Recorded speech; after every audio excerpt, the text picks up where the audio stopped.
से यथार्थ योग ज्ञान में आप सभी लोगों के बीच में एक नए विषय को लेकर के पुनः से उपस्थित हैं।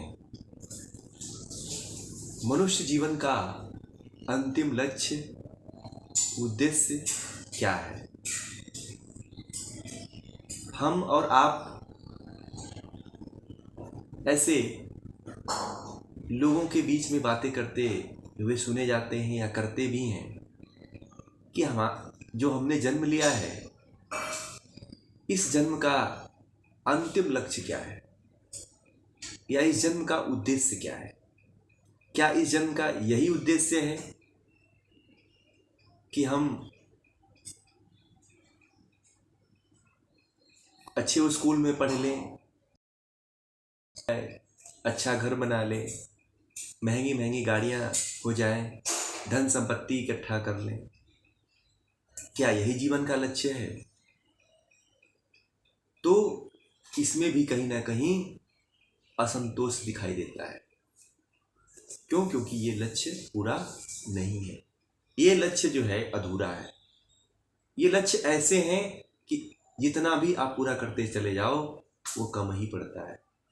आज व्यक्ति थोड़ा सा धन इकट्ठा करता है, फिर सोचने लगता है कि हमारे पास और इससे ज़्यादा धन आने लगे, तो ये इच्छाएं बढ़ती चली जाती है। इससे जो है मन को शांति नहीं मिल पाती है, एकाग्रता नहीं मिल पाती है।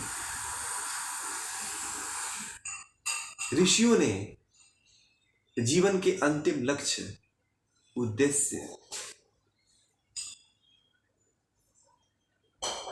को जो हम जीते हैं वो नहीं बताया है।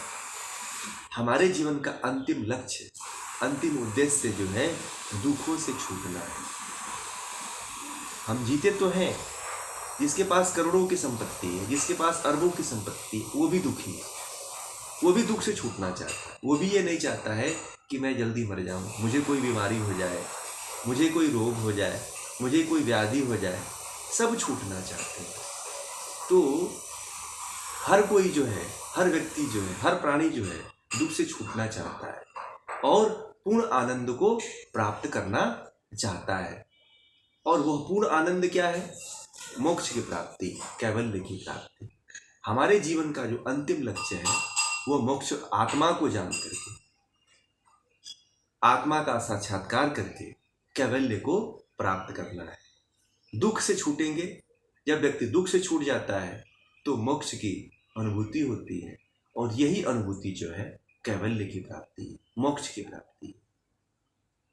तो अपने जीवन का लक्ष्य हमेशा अपने साथ बांध करके रखिए, हमेशा इसको याद करके रखिए और इसको पूरा करने के लिए सतत लगे रहिए।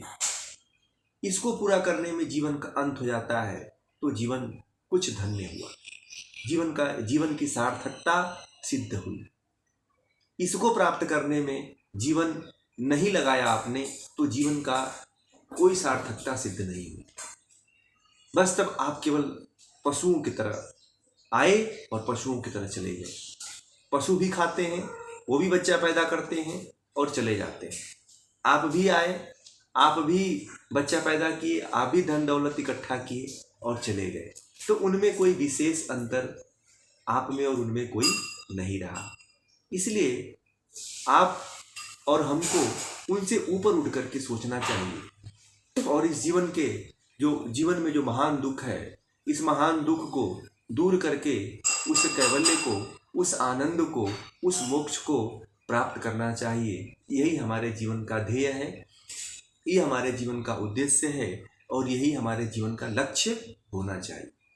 इसी उद्देश्य और लक्ष्य के साथ आप सभी लोगों को